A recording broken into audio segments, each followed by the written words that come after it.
In nomine Patris et Filii et Spiritus Sancti.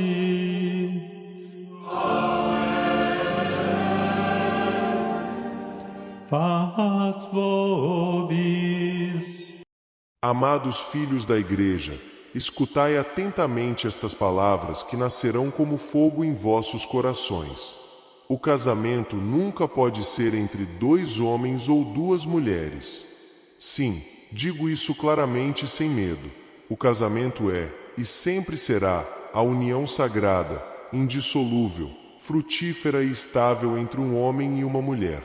E sei bem que essa afirmação gera debate, provoca a ira de muitos e provoca críticas nos corredores das igrejas e nas telas do mundo. Mas digo isso não para ferir, mas para curar, não para excluir, mas para iluminar, não para destruir, mas para edificar sobre a verdade que nos foi revelada desde o princípio da criação. Porque antes de qualquer ideologia existir, antes de surgirem as bandeiras que hoje dividem povos e comunidades, já havia o sopro divino que formou o homem e a mulher à imagem e semelhança de Deus. E foi Ele mesmo quem os abençoou, dizendo: Sede fecundos e multiplicai-vos, enchei a terra e sujeitai-a. Gênesis 1h28. Este não é um mandamento arbitrário. É a proclamação de uma verdade eterna. A família humana surge da complementaridade dos sexos, da união capaz de gerar vida, daquela aliança que reflete o mistério do amor de Cristo pela sua Igreja. Caros irmãos e irmãs, sei que muitos esperam de mim palavras gentis que lisonjeiem os ouvidos e confirmem as modas do tempo presente. Mas o dever de um pastor não é aplaudir os ventos que mudam, mas ser como uma rocha firme em meio à tempestade. Por isso, eu vos digo, a família é a primeira e fundamental célula da sociedade e se constrói unicamente sobre a união estável entre um homem e uma mulher. Esta não é uma opinião minha, nem uma invenção de teólogos dos séculos passados. É o ensinamento constante da Igreja, enraizado na própria natureza que Deus inscreveu em cada um de nós. Hoje em dia, muitos falam do amor como se fosse apenas emoção ou desejo. Mas o verdadeiro amor, aquele que constrói o lar e a sociedade, é doação de si mesmo, abertura à vida, fidelidade no cotidiano. Homem e mulher, em suas diferenças, não são rivais ou peças intercambiáveis, mas rostos que se buscam para se completar física, espiritual e transcendentalmente.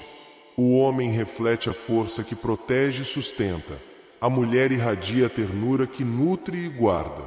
Em ambos, manifesta-se a plenitude da imagem de Deus. Separados, são incompletos. Unidos, formam aquela uma só carne que o Senhor Jesus proclamou indissolúvel. O que Deus uniu, não separe o homem. Mateus 19h06. E os filhos? Não são eles o fruto natural do amor entre um homem e uma mulher? Não é a família o lugar onde eles aprendem pela primeira vez o que significa ser amado, protegido e guiado na fé e na vida? A família cristã não é uma construção artificial ou uma convenção cultural. É um santuário da vida, uma escola de humanidade, a semente de uma sociedade justa e solidária. Sei que muitos, especialmente na comunidade LGBT, ouvem essas palavras como uma condenação. Mas ouçam com atenção. Eu não os condeno, eu não julgo suas almas. Eu apenas proclamo a verdade que recebi como herança apostólica. O matrimônio é um sacramento instituído por Cristo e, como tal, não pode ser redefinido de acordo com os caprichos do momento. Isso não significa que negamos a sua dignidade. Não. Cada pessoa, independentemente da sua orientação ou situação, é infinitamente amada por Deus e chamada à santidade. Mas o verdadeiro amor não significa permitir confusão, mas sim mostrar o caminho que leva à realização. Entendo que muitos se sintam magoados com essas palavras. E eu mesmo carrego essa dor no coração. Porque um pastor sofre quando suas ovelhas se desviam, quando as vê feridas ou confusas. Mas minha dor seria maior se, por medo de ferir sentimentos, eu me calasse sobre a verdade e permitisse que meus irmãos se desviassem por caminhos obscuros. Por isso, digo-vos de coração aberto, a Igreja não pode e nunca poderá abençoar uniões que não estejam em conformidade com o plano divino do matrimônio. Não por falta de amor, mas porque seria uma traição ao Evangelho. Mas não quero que estas palavras sejam vividas como um muro intransponível. Pelo contrário, são um convite a olhar para o alto, a buscar em Cristo a fonte de um amor que cura e transforma. Ninguém está excluído da misericórdia de Deus. Ninguém está além do seu perdão. Ninguém está privado da possibilidade de viver uma amizade sincera com Cristo, mesmo em meio a lutas e fraquezas. A Igreja abre seus braços a todos, como mãe. E esses braços também incluem filhos e filhas que sentem atração pelo mesmo sexo. O que a Igreja não pode mudar é a natureza do sacramento do matrimônio. Mas ela pode e deve acompanhar, acolher, ouvir e oferecer caminhos de fé, oração e comunidade. Meus filhos, sei que muitos de vocês compararam minha voz à do meu amado predecessor, o Papa Francisco. Alguns dizem que ele abriu as portas, e agora eu as fecho. Outros afirmam que ele demonstrou misericórdia, e agora eu trago aspereza. Permitam-me, então, falar com a clareza que o Espírito me inspira. Francisco, um homem de grande coração, procurou aproximar a Igreja das periferias, construir pontes onde havia muros, dizer palavras de conforto onde havia feridas. Ninguém pode negar seu desejo sincero de mostrar o rosto compassivo de Cristo àqueles que se sentiam distantes. E nisso, irmãos e irmãs, a verdade, porque o Evangelho é sempre um convite, sempre misericórdia, sempre acolhido. Mas devo dizer-lhes algo com ousadia: a misericórdia jamais pode ser separada da verdade. Uma misericórdia que abençoa o que Deus não abençoou deixa de ser misericórdia e se torna engano. Uma igreja que confunde ternura com concessão trai o Evangelho que lhe foi confiado. Não venho contradizer meu predecessor, mas sim completar a missão da igreja, lembrando que o amor não pode existir sem a verdade.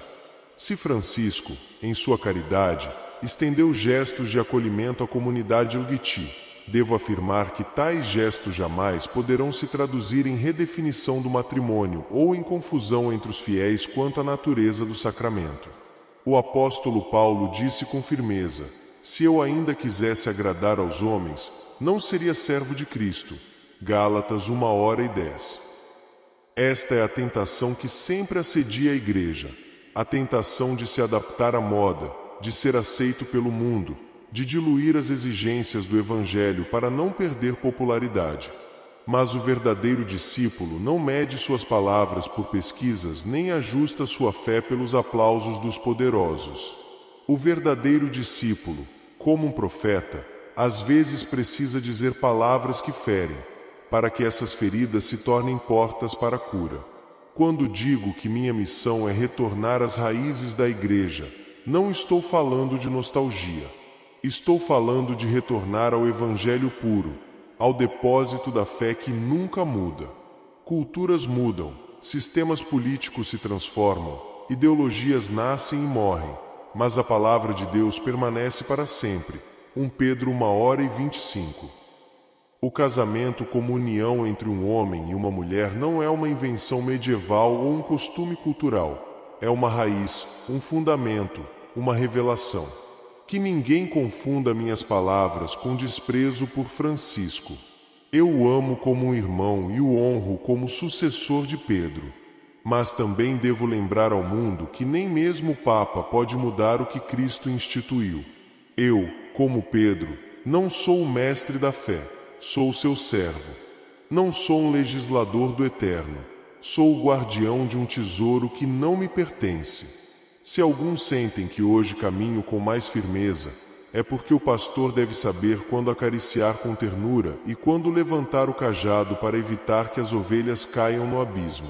Irmãos e irmãs, minhas palavras de 2012 foram citadas em mais de uma ocasião, quando alertei sobre uma cultura que, em nome da liberdade, promovia estilos de vida contrários ao Evangelho. Fui acusado de apontar diretamente a vida homossexual e as chamadas famílias alternativas como exemplos dessa confusão. E eu lhes digo hoje, sim, eu disse isso, e hoje reafirmo. Eu não disse isso por ódio, não disse isso por preconceito, mas por fidelidade a Cristo. Ouça com atenção.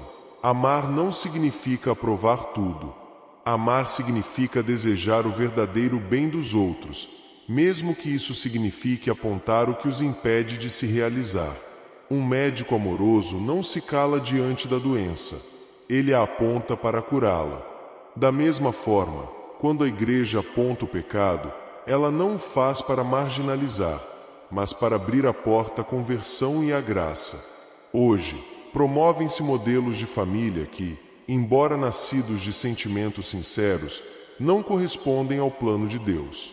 Casais do mesmo sexo adotam crianças, comunidades que negam a diferença natural entre os sexos, ideologias que ensinam às crianças que elas podem reinventar sua identidade como se fosse uma vestimenta que precisa ser trocada todos os dias. A todos eles, quero dizer, entendo suas intenções, entendo seu desejo de amar e ser amado, entendo até mesmo seu anseio de formar um lar. Mas também devo dizer, nem todo desejo humano é a vontade de Deus. Ao mesmo tempo, nunca permita que minhas palavras sejam interpretadas como desprezo. Toda pessoa que sente atração por pessoas do mesmo sexo é um filho amado de Deus, portador de infinita dignidade, chamado à santidade. A igreja não expulsa, não rejeita, não nega o batismo ou a misericórdia. Mas a igreja não pode chamar o casamento de algo que ele não é. E a igreja não pode ensinar às crianças que não importa como se vive, porque tudo é igualmente válido. Amar significa educar na verdade, mesmo que isso signifique lágrimas. A vocês, filhos e filhas que se sentem parte da comunidade LGBT, eu digo, a igreja precisa de vocês, porque sua sede de amor é autêntica, sua busca por pertencimento é real, sua luta por dignidade é legítima. E em Cristo há espaço para todos. Convido você a caminhar conosco, não pela imposição, mas pelo diálogo, não pela condenação, mas pela verdade que liberta. O Senhor não pede o impossível, Ele pede corações abertos à sua graça. Amados, agora quero falar sobre algo muito importante, a diferença entre a doutrina que a igreja professa e o cuidado pastoral que a igreja pratica. Porque muitos confundem as duas. A doutrina é clara, imutável e fundamentada na revelação. O casamento é entre um homem e uma mulher. A prática homossexual não corresponde ao plano de Deus. Esta é a verdade da fé. Mas o cuidado pastoral é a arte de acompanhar, cuidar e acolher. E, nesse âmbito, a igreja não só pode, como deve, defender a dignidade de cada pessoa, incluindo aquelas que sofrem perseguição por serem diferentes. Recentemente, denunciei veementemente a injustiça de governos que deportam migrantes sem considerar sua dignidade, incluindo aqueles que, como um jovem gay perseguido em seu país, foram devolvidos a situações de violência. A esses governantes eu digo, cuidado, porque cada pessoa, independentemente da sua condição, traz o rosto de Cristo. E quando você expulsa um deles, você expulsa o próprio Senhor, que disse, eu era estrangeiro e vocês me acolheram. Mateus 25:35. Não se trata de excluir ninguém, mas também não se trata de agradar a todos. A igreja deve ser mãe, e uma mãe não rejeita seus filhos, mas também não os engana. Ela lhes diz a verdade com amor e os defende quando são humilhados. Assim, embora a igreja não possa abençoar uniões homossexuais, ela deve se manifestar quando uma pessoa LGBT é espancada, desprezada, presa injustamente ou tratada como lixo humano. Porque a dignidade humana não depende da orientação sexual, mas da condição de ser filho de Deus.